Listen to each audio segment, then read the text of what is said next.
ശ്രീല പ്രഭുപാദിന്റെ ശിഷ്യനായിട്ടുള്ള രേവതി നന്ദൻ ദാസ് എന്ന് പറഞ്ഞൊരു ഡിവോട്ടി പറയുന്നതാണ്. ഇത് ശ്രീല പ്രഭുപാദിന്റെ ശിഷ്യനായിട്ടുള്ള സിദ്ധാന്തദാസ് എന്ന് പറഞ്ഞ പ്രഭുവിന്റെ ബുക്കിൽ നിന്ന് വായിച്ചതാണ്. അപ്പം അതിൽ മെമ്മറീസ് ഓഫ് ശ്രീല പ്രഭുപാദ് ഒരുപാട് പ്രമുഖമായിട്ടുള്ള ഡിവോട്ടീസിന്റെ പ്രഭുപാദുമായിട്ടുള്ള ഒരു സാക്ഷാത്കാരങ്ങൾ പറയുന്നുണ്ട്. അപ്പം അതിൽ രേവതി നന്ദൻ ദാസ് എന്ന് പറഞ്ഞൊരു ഡിവോട്ടി പറഞ്ഞ കാര്യമാണ്. അപ്പം അദ്ദേഹം ഒരു വേളയിൽ ശ്രീല പ്രഭുപാദ് കിടക്കാനായിട്ട് പോയതിനു ശേഷം ഒരു സ്ഥലത്ത് അദ്ദേഹം ടെമ്പിളിൽ ഇരിക്കുന്ന സമയത്ത് പ്രഭുപാദ് കിടക്കാനായിട്ട് പോയതിനു ശേഷം പ്രഭുപാദ് തിരിച്ച് താഴെ ടെമ്പിൾ ഹാളിലേക്ക് വരുന്നുണ്ടായിരുന്നു ഒരു ദിവസം. അപ്പം അന്ന് പ്രഭുപാദ് എല്ലാവരെയും വിളിച്ചു കൂട്ടിയിട്ട് പറഞ്ഞു, എനിക്ക് സന്യാസ ദീക്ഷ നൽകിയ എൻ്റെ ഗോഡ് ബ്രദർ അദ്ദേഹം മരിച്ചു എന്ന് പറഞ്ഞ് ഇങ്ങനെ പറഞ്ഞു. ഭക്തിപ്രജ്ഞ കേശവ മഹാരാജാണ് പ്രഭുപാദിന്റെ സന്യാസ ദീക്ഷ കൊടുത്തത്. അതായത് പ്രഭുപാദിന്റെ ഗോഡ് ബ്രദറാണ്, ഭക്തി സിദ്ധാന്ത സരസ്വതി മഹാരാജിന്റെ ശിഷ്യനാണ്. അപ്പൊ അദ്ദേഹത്തിനെ കുറിച്ച് ഇങ്ങനെ കുറച്ചു നേരം ശ്രീല പ്രഭുപാദ് സംസാരിച്ചതിന് ശേഷം അദ്ദേഹം എന്നെ ഞാൻ വാനപ്രസ്ഥ സ്വീകരിച്ചിരിക്കുന്ന സമയത്ത്, വൃന്ദാവനത്തിൽ വാനപ്രസ്ഥം സ്വീകരിച്ചിരിക്കുന്ന സമയത്ത് എനിക്ക് അദ്ദേഹം ലെറ്റർ എഴുതുമായിരുന്നു. ഭക്തി പ്രജ്ഞ കേശവ മഹാരാജ് ലെറ്റർ എഴുതുമായിരുന്നു.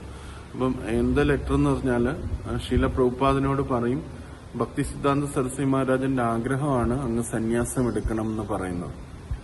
പക്ഷെ അപ്പം പ്രഭുപാദിന് ഈവൻ വാനപ്രസ്ഥാന ലൈഫിലായിരുന്നിട്ട് കൂടി പ്രഭുപാദിന് ആ സന്യാസം എടുക്കാൻ ആദ്യം താല്പര്യം ഉണ്ടായിരുന്നില്ല. അതിന് പ്രഭുപാദ് പറയുന്ന റീസൺ എന്ന് പറഞ്ഞാൽ because it is A materially difficult condition എന്ന് പറഞ്ഞു.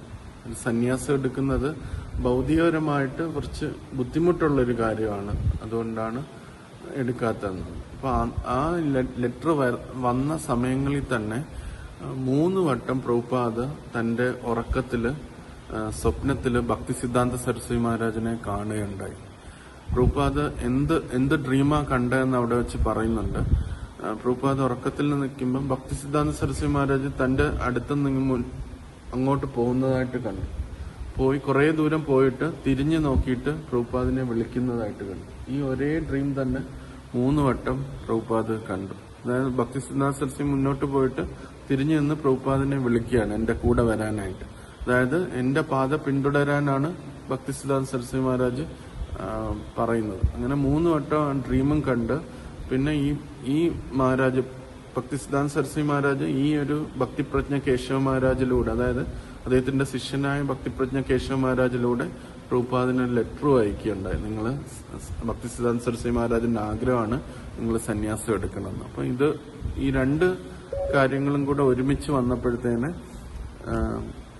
പ്രഭുപാദ് പിന്നെ സന്യാസം എടുക്കുകയുണ്ടായി. അപ്പൊ അതിനുശേഷം പ്രഭുപാദ് അതിങ്ങനെ പറഞ്ഞിട്ട്, മൈ സ്പിരിച്വൽ മാസ്റ്റർ എന്നോട് വളരെ കാരുണ്യമാണ്, എന്നെ ഈ മെറ്റീരിയൽ വേൾഡിൽ നിന്ന് വലിച്ചെടുത്തു എന്ന് ഇങ്ങനെ പ്രഭുപാദ് പറയാം. അപ്പൊ പ്രഭുപാദ് അങ്ങനെ പറഞ്ഞുകൊണ്ടിരിക്കുമ്പോൾ തന്നെ പ്രഭുപാദിന്റെ കണ്ണിൽ നിന്ന് ധാരധാരയായിട്ട് കണ്ണുനീര് വരുന്നുണ്ട്, വോയിസ് ചോക്ക് ചെയ്യുന്നുണ്ടായിരുന്നു.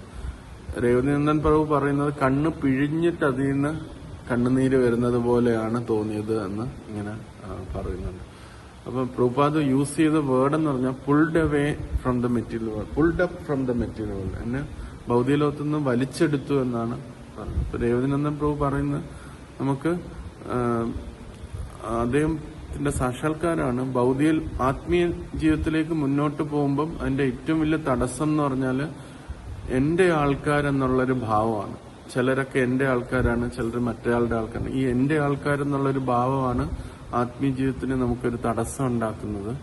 എങ്ങനെയാണോ കൃഷ്ണൻ അർജുനന്റെ ആൾക്കാരെന്ന് വിചാരിച്ച ആൾക്കാരെ വധിക്കാനായിട്ട് പറഞ്ഞത്, അങ്ങനെയാണ് അർജുനെ ഭൗതിക ലോകത്തിൽ നിന്ന് കൃഷ്ണൻ വലിച്ചെടുത്തത്. അതേപോലെ പ്രഭുപാദിനും എന്റെ ആൾക്കാരെന്നുള്ള ചിന്ത ഉണ്ടായിരുന്നു, അതിനെ വലിച്ചെടുക്കുകയായിരുന്നു ഭക്തി സിദ്ധാന്ത സരസ്വതി മഹാരാജ്. അങ്ങനെ നിർബന്ധമായിട്ട് സന്യാസം എടുക്കാൻ പറഞ്ഞ് അങ്ങനെ ചെയ്ത്. അപ്പൊ അങ്ങനെ എന്നെ ഭൗതിക ലോകത്തിൽ നിന്ന് എന്റെ ആധ്യാത്മിക ഗുരു എന്നെ പുൾഡപ്പ് ചെയ്തു എന്ന് പറഞ്ഞ് പ്രഭുപാദ് അത് പറഞ്ഞ് കരയുകയുണ്ടായി.